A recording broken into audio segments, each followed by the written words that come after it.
The amazing thing I think about VR and immersive right now is that there is no, this is how it's supposed to be. There's only these kind of experiments that are showing other people what's possible, and they're just the first tentative steps into different languages for immersive storytelling or immersive experiences.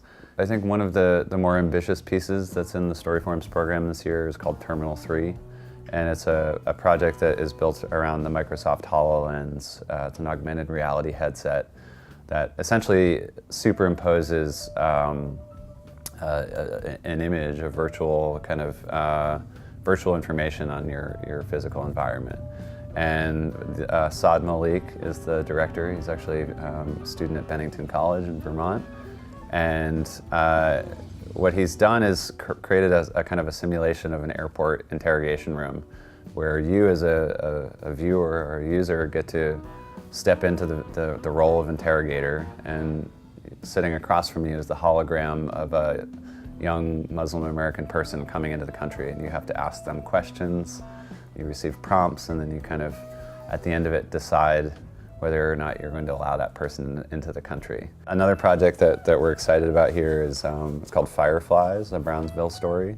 And I'm particularly interested in the kind of the process that the filmmakers and various collaborators are pursuing.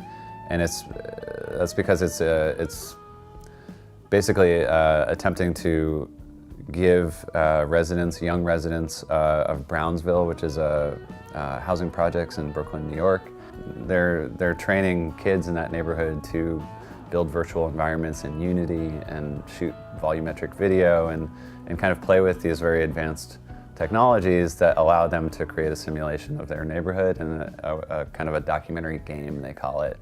What's interesting about interactive and immersive media right now is that it's still in this space where, you know, a lot of people that put on the Microsoft HoloLens headset, for example, with Terminal 3, that's probably going to be the first time that they're wearing that headset, right? So part of your thought process as you're going through that experience is you're just kind of testing the limits of the technology. It's a new interface.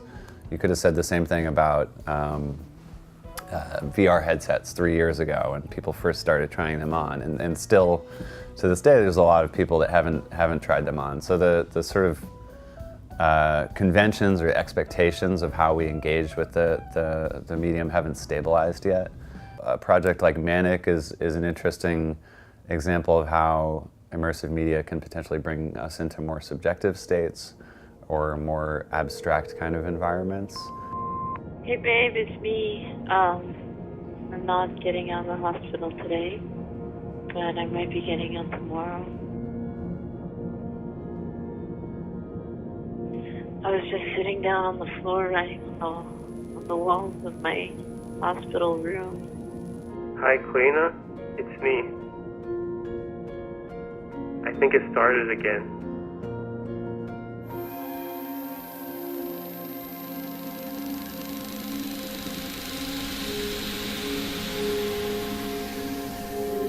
And then I saw my room as like a jungle.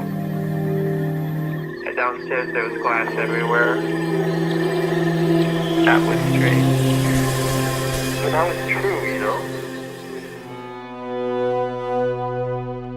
It really started with actually the voicemails. So when I was shooting the film, my siblings would often call me and they would leave me these really compelling voicemails, really long voicemails.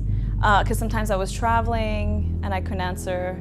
And even at one point my sister said, you know, when I call you, don't answer, because I really like leaving you sort of this audio diary. And at some point, sometimes, you know, I would give her the recording so she could listen and sort of investigate her own path in that sense. But it really started with these very vivid and poetic and compelling voicemails that were very rich of visuals. You know, my brother talks about his room turning into a jungle. My sister talks about, you know, having this connection with the cosmos and the galaxies. So all the imagery of the experience is all within what my siblings express in those voicemails.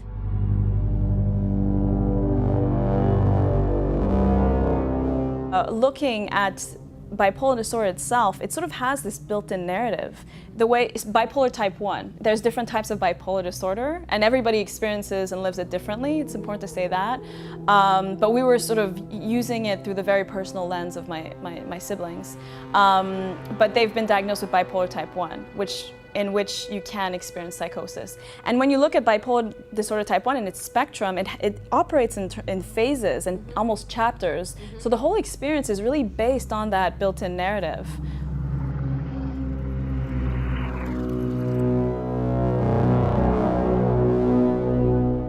Initially, we wanted to go even further.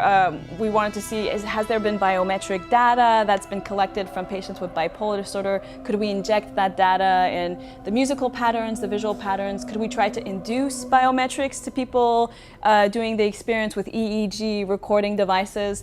But very quickly, we sort of put that aside because also psychiatrists said, well, there's no consensus regarding any biometrics. But there is consensus regarding the fact that chronic illness shapes your view of the world. So iteration was sort of key as well in the creative process of this piece, trying it out. And then having others try it out and seeing how they react. Do they get it? And then having interaction being intuitive. I really wanted to avoid telling the user, okay, now do this, push this button. I think to not break the flow, that's so important in the context of a VR piece.